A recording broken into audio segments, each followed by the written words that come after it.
The last credit snow fell slowly from the sky, covering the camp in white silence. The cold wind cut like a knife. People huddled in tents, shaking under thin blankets. Fires were small and weak. Food was low. Warmth was gone. Jackson, a human, mechanic, walked through the rows of tents. His coat was old, torn at the sleeves. His boots were wet. He had just finished work at the space dock and had been paid only 1 credit. 1. It wasn't enough for food and not enough for medicine. It was barely enough for a blanket. And yet, it was all he had. He passed through the refugee camp quietly. Most of the people here were aliens, widows, orphans, and the broken. War had taken everything from them. Jackson didn't belong here, but he stayed. It felt wrong to leave. He heard a sound, a soft whimper, a cry. He stopped walking. Behind a cracked metal wall, barely standing, he saw movement. Curious, he stepped closer. There, curled in the snow, was an alien woman. She had pale purple skin, long silver hair now tangled with frost, and 2 small children huddled against her chest. She was shaking badly. Her clothes were nothing more than rags, wet, thin, useless against the cold. Her eyes were wide, but tired. Her body tried to shield the children, but she looked half-frozen. Jackson stared at them. The children didn't even cry. They were too weak. He slowly knelt down, reaching into his pocket. The credit chip felt heavy in his hand. He looked at the alien mother again. Her eyes met his. There was no begging, no speaking, just silent fear and pain. She thought he would hurt her. Maybe take the children. Maybe worse. Jackson stood up and walked away. His boots crunched in the snow. He reached a small vendor, a traveling trader who sold used goods. The man smiled when he saw Jackson. 1 credit, friend, the trader said. That'll get you a warm blanket. Slightly burned, but still soft. Jackson looked at the blanket. Then he looked back at the wall. The trader followed his gaze. Oh, he said, frowning. 1 of them. Let her freeze. Waste a good blanket. Jackson didn't answer. He paid the credit. The trader handed him the rolled blanket. Jackson turned and walked back through the snow, fast.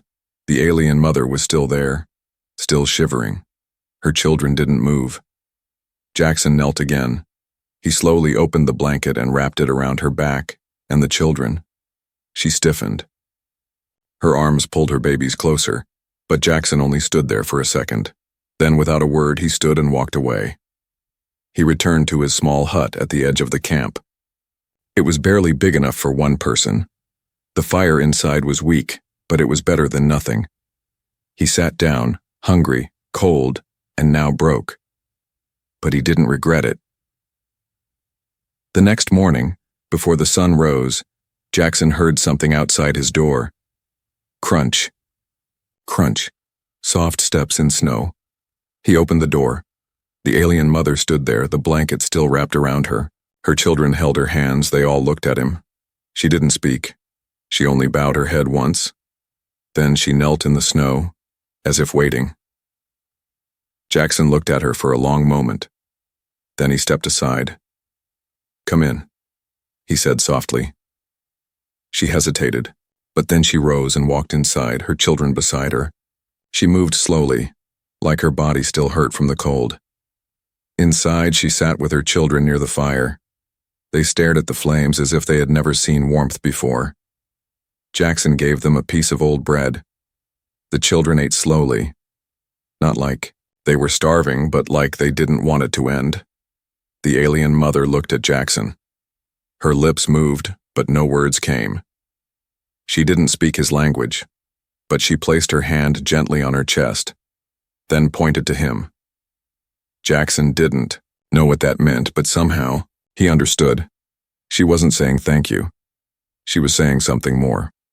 That night, Jackson couldn't sleep, not because he was cold, but because something inside him had changed. He had given away his last credit. But somehow, he didn't feel empty. He felt something warm inside. Maybe Just maybe. He was no longer alone. She followed him hook. Jackson heard soft footsteps behind him, but when he turned around, there was no one. Just snow, just wind. Until he saw the shadow, standing silently behind the tree. The morning after he gave his only blanket to the freezing alien widow, Jackson returned to his routine. He fixed a broken hover cart, cleaned engine parts, and earned 2 credits at the dock. But something didn't feel right. His hut felt quieter than usual, lonelier.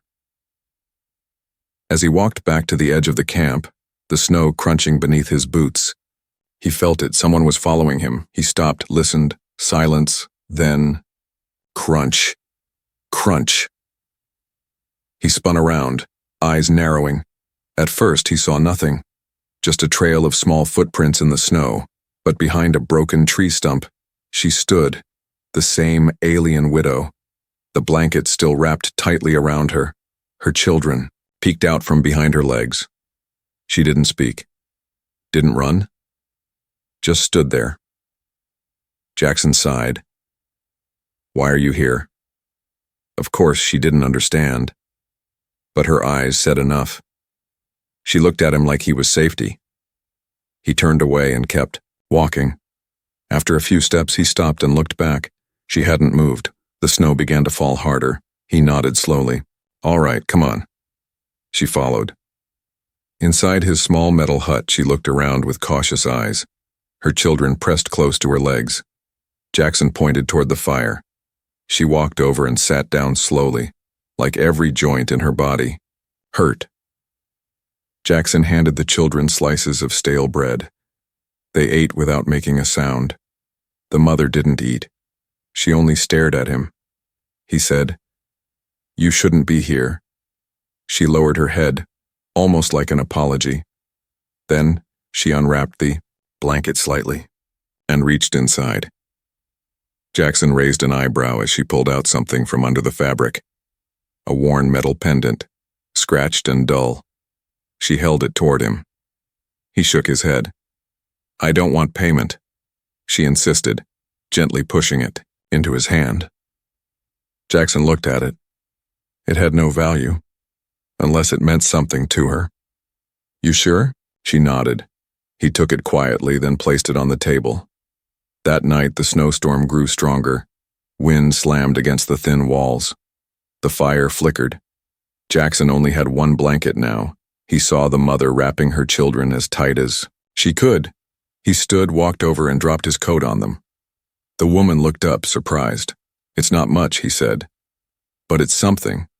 She looked at him, then slowly, carefully, she smiled. Just a little. In the middle of the night, Jackson woke up to soft footsteps. He reached for the small tool under his bed just in case. The alien woman was awake. She was near the fire, placing extra wood inside. Her children still slept. She turned and saw him watching. Then she bowed her head again. This time, it wasn't fear. It was gratitude. The next day, something even stranger happened.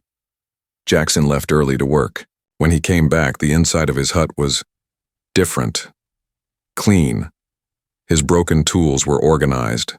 His food corner was tidied up. His boots were dried and placed neatly. He stood there, shocked. Then the alien woman walked in carrying melted snow. In a pot, steam rising. She placed it over the fire, smiled softly, and then began slicing vegetables she had traded with someone. Jackson watched her in silence. He hadn't asked for this. He hadn't expected anything. But somehow, this woman, this alien widow, was treating his small metal hut like a home. He finally asked, "Why are you doing this?" She looked at him, then gently touched her chest and said one word in her language, "Vayari." Jackson didn't understand. She pointed at herself, then at him, then at the children. Vayari, was it her name? Was it a word for family? For warmth? For hope? He didn't know. But in that quiet moment, with snow falling outside and a real fire glowing inside. He felt something he hadn't felt in years. Connection. She wasn't just following him anymore. She had already stepped into his life. Now, she was staying. Hunger and trust hook. Jackson found only one egg left in his food box. 3 mouths to feed. One broken promise to himself. Never care again. But her eyes made him break it. Jackson sat on a wooden crate inside his small hut, staring at the almost empty food shelf. 1 egg. Half a loaf of dry bread. A few drops of clean water. That was all. He had worked a full day at the space dock. Lifted crates, fixed broken machines, even patched up a leaking fuel pipe.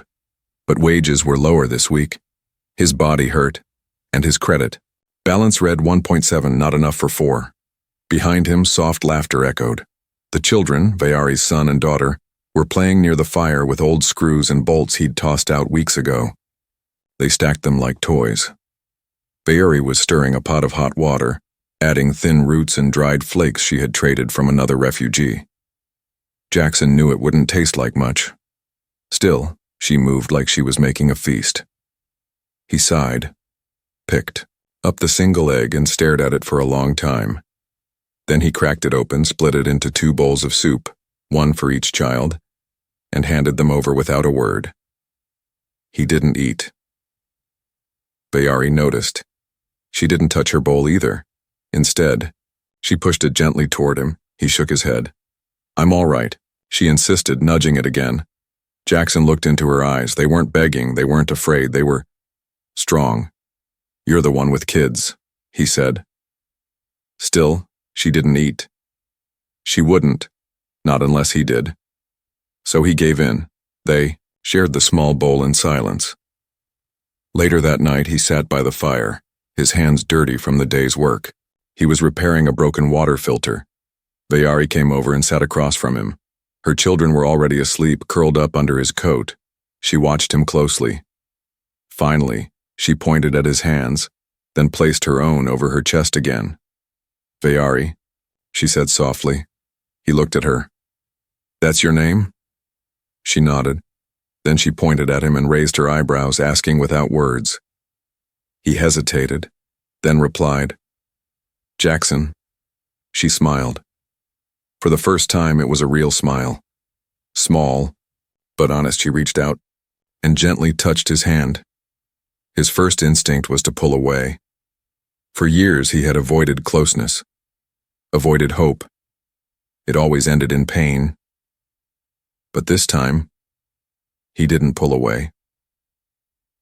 The next morning, Jackson found a surprise. Outside his hut, sitting on the doorstep, was a pouch filled with dried fruit and 2 packets of clean water. No note, no name, just food. He looked around. No one nearby. Inside, Vayari was sweeping the floor with a handmade brush. Her children giggled softly under the blanket. Jackson stepped in and showed her the pouch. She froze. Her face changed. Shocked. Nervous. "You did this?" he asked. She didn't reply, but her silence was enough. She had gone out last night, in the snow, without telling him, and she had traded something to bring food back. He frowned. "What did you give them?" She didn't answer. He stepped closer. "Vayari, what did you give?" Still no answer, but her eyes, they dropped to the floor. Jackson's fists clenched. He had seen this look before. Many alien women sold what little they had left. Some were forced. Some chose it to keep their children alive. He walked past her, sat down, and covered his face with both hands. "I didn't want you to do that," he said softly. Then he felt her hand on his shoulder. When he looked up, she wasn't crying. She wasn't ashamed. She was strong, calm. Then she did something he didn't expect. She handed him back the metal pendant, the same one she had once offered as payment. She placed it in his palm, closed his fingers around it, and said in her quiet voice, "No more trade, just trust." That night, Jackson couldn't sleep again. Not because he was cold or tired, but because, for the first time in a long time, someone trusted him, not for what he had, but for who he was. Her past revealed Hook. Vayari woke up screaming. The fire had gone cold, but her memories burned hotter than ever. Jackson had seen war wounds before, but never scars like these. The storm outside was dying, but inside Jackson's hut a new storm began. A scream cut through the dark like a blade. Jackson sat up fast. His eyes searched the shadows. Vayari was shaking in the corner, curled tightly, with her arms around her knees. Her face was wet with tears. Her children still slept unaware. He rushed to her. "Vayari, it's okay. It's just a dream." But she didn't respond. She looked like she wasn't even here. She was somewhere else, somewhere far and terrifying. Jackson slowly knelt in front of her. "It's over," he whispered. Her lips trembled. Her breath came in short gasps. Her whole body shook. Then, with a broken voice, she whispered something in her language. He didn't understand, but the pain in her voice needed no translation. After a long silence, she looked at him and did something she hadn't done before. She reached behind her shoulder and pulled down part of her dress.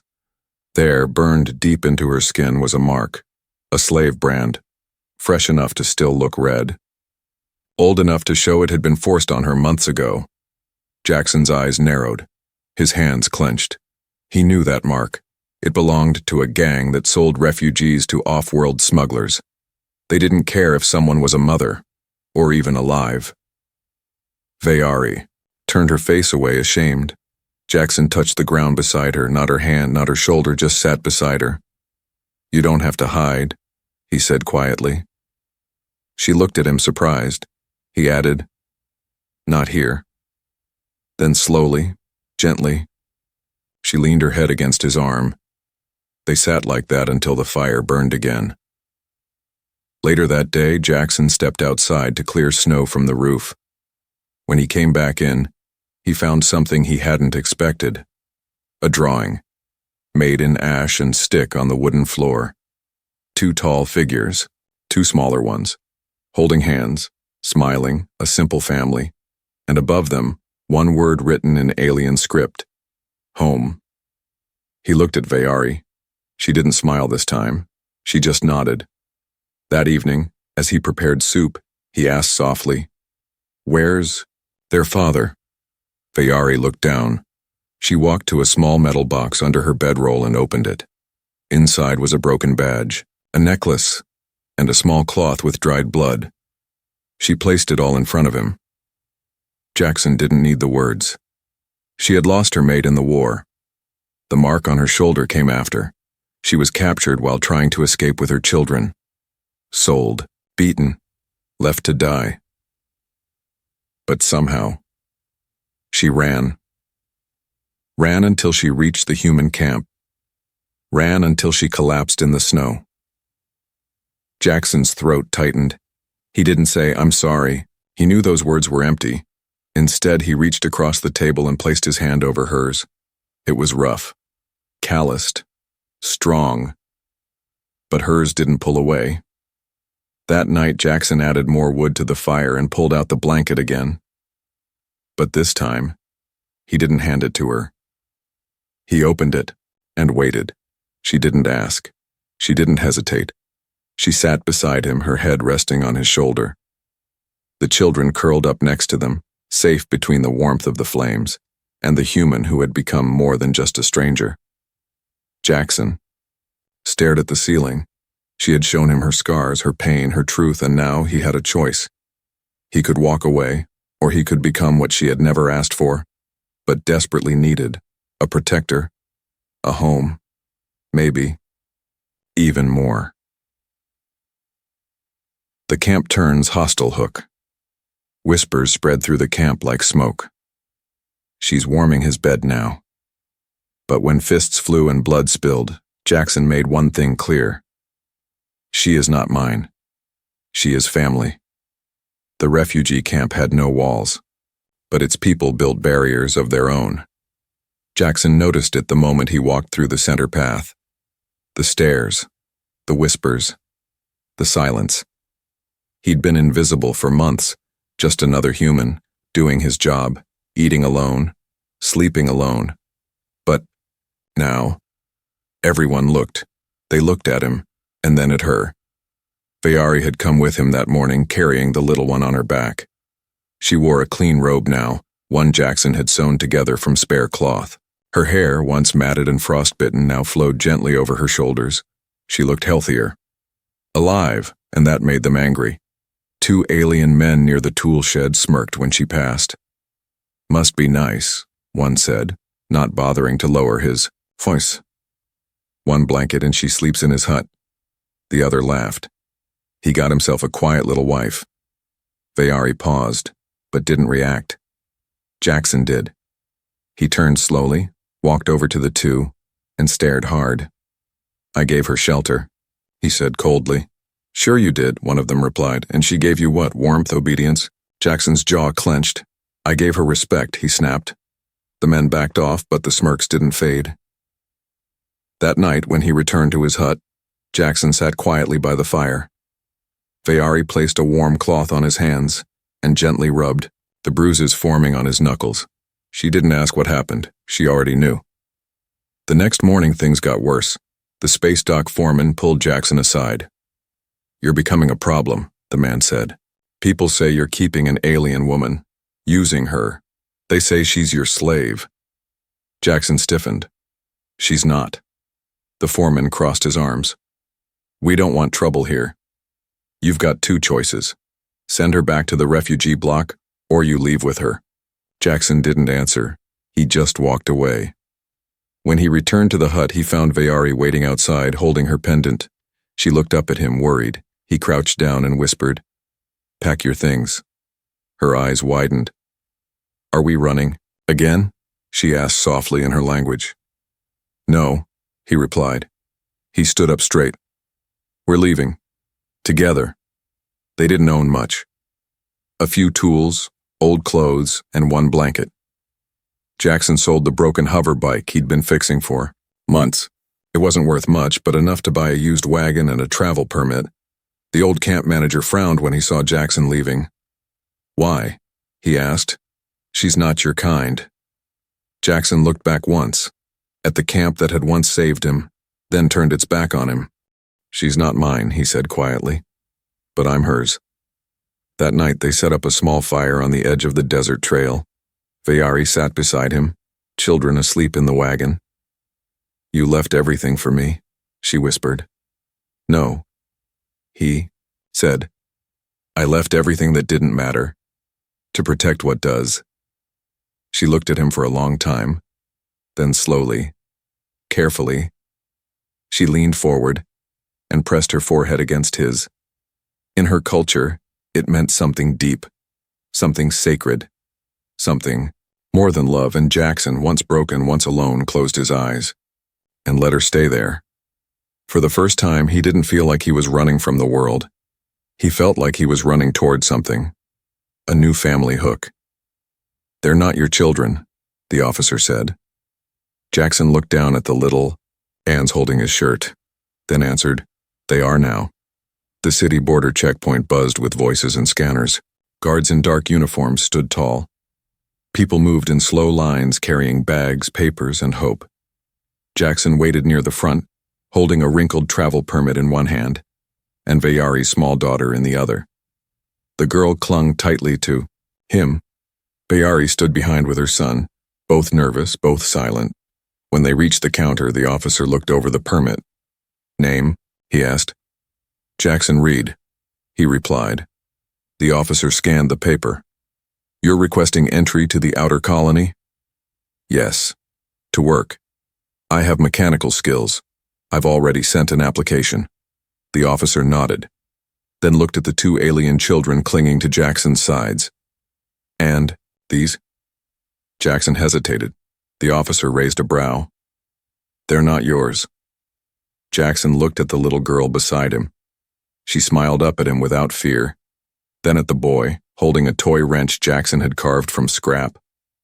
"They're mine," Jackson said softly. The officer frowned. They're alien minors. You can't claim guardianship unless there's proof of adoption or— They have no papers, Jackson interrupted. Their father is dead. Their mother— She's with me. He turned, gently motioning for Vayari to come forward. She stepped beside him and placed a hand over his heart, then said in her own tongue, He is our family. The officer didn't understand the words, but he saw the truth in her eyes. There was a pause. Then the officer stamped the permit. Entry approved, he said flatly. You'll be registered under group status, family claim pending confirmation. Jackson exhaled.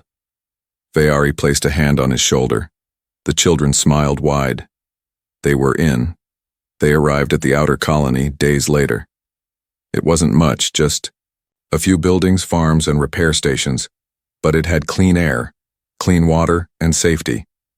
Jackson found work at a local mechanics bay fixing transport drones. The pay wasn't great, but it was honest. More importantly, no one asked questions. One evening, as he walked home from work, Jackson spotted the children in the garden patch. They were laughing, playing, not hiding, not shivering, just being kids. Vayari was kneeling beside a small cooking pot, humming softly. She had learned a few human words now, enough to say thank you, enough to say home. But that night, she said something new. As Jackson sat down, wiping grease from his hands, Vayari walked up to him. She sat beside him, quiet, then placed something in his lap, a folded cloth, carefully stitched. He opened it. Inside was a new shirt, sewn by hand, patched from his old uniforms. She touched her heart, then his, and softly whispered, Mate. Jackson stared at her, then looked at the children, watching with wide eyes, then back at her. Are you sure? He asked. She nodded once, firm, clear. Later that night, they didn't speak much. They didn't have to. The fire was warm, the children slept peacefully, and Vayari lay beside him, her hand wrapped in his. No chains, no fear, no pity, just love. Simple. Real. Earned. Jackson thought back to the moment he gave away his last credit. For a blanket, he smiled. That single act of kindness had led to this moment, to this life, to this family. He had saved them from the cold, and in return, they saved his heart. He found more than a blanket could buy Hook. He gave away his last credit to save a stranger in the snow. Now, that same alien widow stood beside him, in a white dress, hand in hand, as their children cheered. He hadn't bought a blanket that night, he bought a future. The sun shone brightly over the colony gardens. For the first time in months, the land looked alive. Green patches breaking through the dirt, flowers blooming in corners, and children running barefoot through the field. But Jackson wasn't watching the children. He was watching her. Vayari stood under the tree, wearing a soft white robe stitched from old blankets and fresh cloth. Her silver hair was clean and braided with a flower tucked behind her ear. Her hands trembled slightly, but her eyes shone with peace. The children stood beside her, holding small wooden flowers Jackson had carved himself. A few neighbors gathered, quietly to watch. No loud music, no ceremony. Just two souls who had already been through the worst, and had chosen each other. Jackson stepped forward. Vayari did too. They met beneath the shade of the tree where the children had first called him father. There were no vows, just silence, and then a smile. Then Vayari reached forward and took his hands. She whispered in broken human tongue, You gave us life. Now we give you heart. The local registrar, an old woman who handled documents, stepped forward and handed Jackson a data pad. Just a signature, she said kindly, and you'll be listed as guardian, husband, and father. Jackson stared at the screen. It didn't feel real. Just months ago, he was eating cold bread alone in a tin hut, thinking nothing in the world could ever change. Now, he had a family. He signed the pad. And just like that, it was official. Later that evening, they all sat by the fire outside their small home, the children curled up between them, full of soup and laughter. Vayari leaned her head on Jackson's shoulder, her voice soft. "In my world," she said slowly, "we believe kindness is a thread. When you give it, it returns. Stronger." Jackson looked at her. "I didn't give you much, just a blanket." She shook her head gently. "No," she whispered. "You gave me warmth when I was nothing, when I had nothing."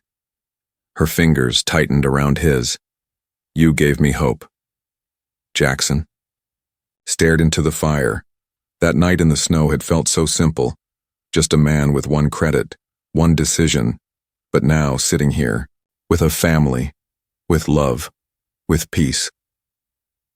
He finally understood.